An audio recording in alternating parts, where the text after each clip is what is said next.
ডান পায়ের কাপড় তুলে দেখো তো এমন 1 বিঘত জায়গা পাও কিনা যেখানে তরবারি, তীর বা বর্ষার আঘাতের চিহ্ন নেই। বন্ধুটি খালিদের ডান পা পর্যবেক্ষণ করে জানান তিনি 1 বিঘত জায়গাও অক্ষত দেখতে পাননি। অতঃপর খালিদ বললেন, আমার বাম পা পরীক্ষা করে দেখো। বন্ধুটি বাম পা পরীক্ষা করেও একই দৃশ্য দেখতে পেলেন। অতঃপর তিনি খালিদের ডান হাত ও বাম হাত পরীক্ষা করেও 1 বিঘত জায়গা খুঁজে পেলেন না যেখানে কোনো না কোনো আঘাতের চিহ্ন নেই। এবার খালিদ তার বিশাল বক্ষদেশ থেকে কাপড় সরিয়ে বললেন, দেখো তো আমার বুকের 1 বিঘত জায়গা অক্ষত আছে কিনা। বন্ধুটি খালিদের ক্ষত বিক্ষত বক্ষদেশের দিকে তাকিয়ে আঁতকে ওঠেন। তিনি বলেন, একজন মানুষ তার বুকে এত আঘাত সহ্য করে কি করে বেঁচে থাকতে পারে।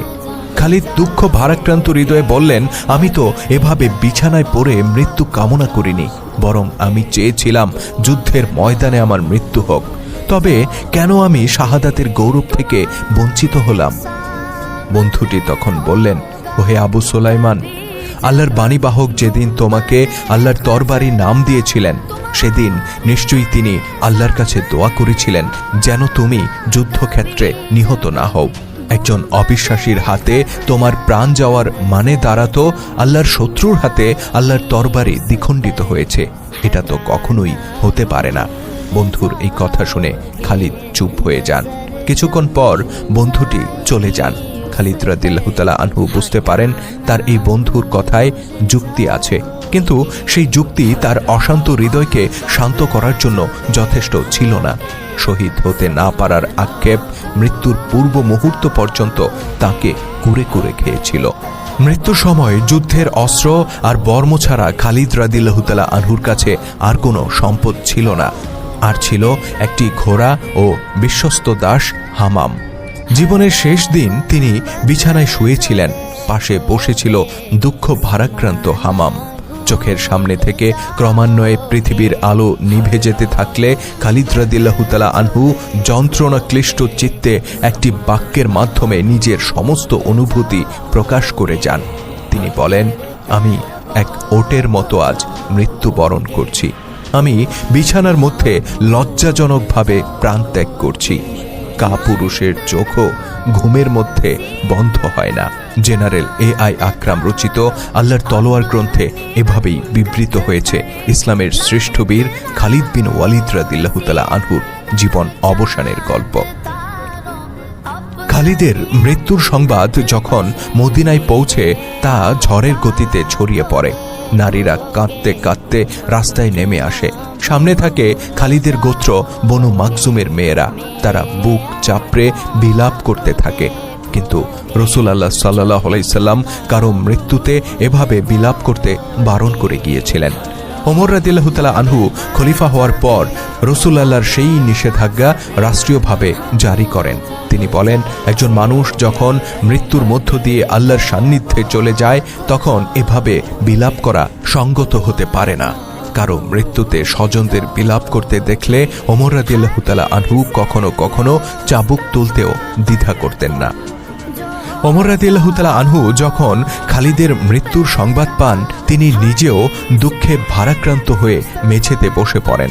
খালিদের প্রতি একসময় তার বহু অভিযোগ ছিল, কিন্তু খালিদকে শাস্তি দেওয়ার পর তার প্রতি ওমরের হৃদয়ে আর বিন্দুমাত্র অভিযোগও অবশিষ্ট ছিল না। নিজের বাল্য বন্ধু ও মাতুল খালিদের মৃত্যু অন্যদের চেয়ে তাকেও কম ব্যথিত করেনি। কিন্তু ওমর রাদিয়াল্লাহু তাআলা আনহু যখন মহিলাদেরকে মাতম ও বিলাপ করে কান্না করতে শুনলেন তিনি কিছুটা ক্ষিপ্ত হয়ে উঠলেন। আজকের দিনটি পর্যন্ত তিনি কাউকেই এ ধরনের শোক প্রকাশের ব্যাপারে প্রশ্রয় দেননি। তিনি মেঝে থেকে উঠে দাঁড়ান আর চাবুক হাতে তুলে নিয়ে দরজার দিকে পা বাড়ান।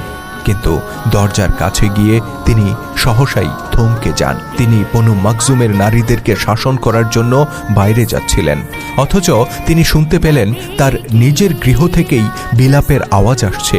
সেই বিলাপ আর কারো নয়, বরং এ ছিল রাসূলুল্লাহ সাল্লাল্লাহু আলাইহি সাল্লামের স্ত্রী ও ওমরের কন্যা আম্মা হাফসা রাদিয়াল্লাহু তাআলা আনহার কান্নার ধ্বনি। হঠাৎ ওমরের পাগুলো কেমন যেন অবশ হয়ে এলো। তিনি গৃহের বাইরে পা ফেলতে পারলেন না। বরং চাবুকটি যথাস্থানে রেখে আবারও মেঝেতে বসে পড়লেন। তিনি মেনে নিলেন এ তো সাধারণ কারো মৃত্যু নয়, এ হচ্ছে আল্লাহর তলোয়ার খালিদের মহাপ্রয়াণ। তার মৃত্যুতে মদিনাবাসীর এই বিলাপ সে তো অস্বাভাবিক নয়। ওমর বললেন, আবু সোলাইমানের শোকে আজ যারা কাঁদতে চায় আমি কাউকেই বাধা দেব না। ততক্ষণে লৌহ মানব ওমরের 2 চোখ ভেঙেও নেমে এসেছিল অশ্রুর ধারা। সিরিয়ার ইমেসা শহর, যা বর্তমানে হোমস নগরী নামে পরিচিত, সেখানে সমাহিত করা হয় মানব ইতিহাসের শ্রেষ্ঠ যোদ্ধা খালিদ রাদিয়াল্লাহু তাআলা আনহুকে। সেখানে পরবর্তীতে তারই নামে প্রতিষ্ঠা হয় খালিদ বিন ওয়ালিদ মসজিদ। আল্লাহ তাআলা তার প্রতি শান্তি বর্ষণ করুন, আমিন।